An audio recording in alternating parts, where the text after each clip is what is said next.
We may have contributed to putting 800 kids through school for the last 20 years, but what if that was 8,000 kids through school? It matters for the community because it provides income and employment for local people, and it provides valuable cash which goes into a bursary scheme to pay for local children to go to school. I run a company called Blue Forest, and we build amazing tree houses for some very lucky people based in the UK. Come from Kenya originally, and that's what this project is all about.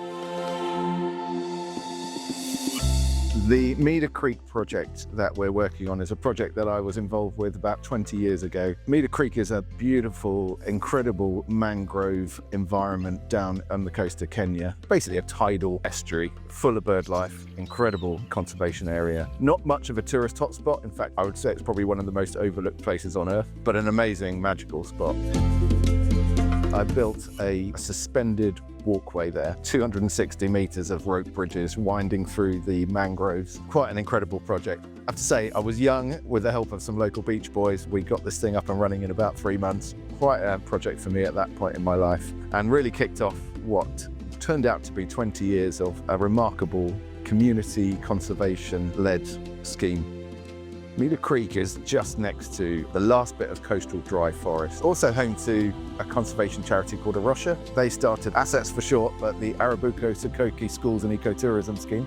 The money raised from the boardwalk, the revenue that tourists pay to use it, has gone into send about 800 kids through secondary school. Frankly, it's inaccessible otherwise for these kids. These are very, very poor communities. So it's been a remarkable story of conservation and community, and those two things coming together to make a real difference to people's lives on a really grassroots level.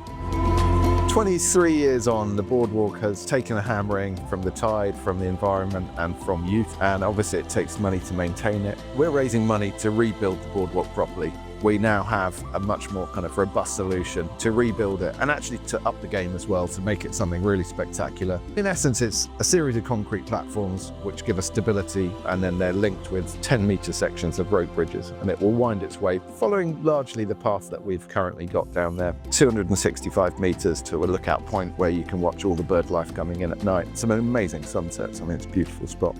The whole purpose behind the boardwalk was this sort of source of income and connection between community, conservation, and tourism. Those three things can work beautifully together when people get a vision.